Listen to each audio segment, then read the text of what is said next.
Ramai orang fikir bila dah kaya, emas tak penting. Hakikatnya, orang kaya paling awal simpan emas. Jangan lupa follow dan save video ni untuk rujukan akan datang. Emas bukan untuk orang susah saja. Ia pelindung nilai. Kekayaan tak dimakan inflasi. Tak kira kita kaya atau sederhana. Rumah boleh jatuh nilai, duit tunai makin susut. Krisis boleh datang tanpa amaran.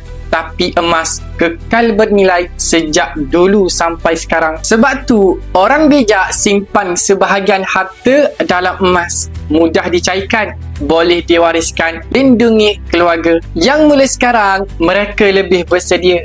Yang tunggu, biasanya sedar bila dah terlambat. Ingat, pesan mentor saya, Tuan Haji Muhammad Zulkifli Syafi'i. Orang berjaya bukan yang paling tahu, tapi yang paling cepat bertindak. Kalau nak mula simpan emas dengan Public Gold, tuan-puan boleh refer pin video saya. Saya bantu dari A sampai Z. Jumpa anda di video seterusnya.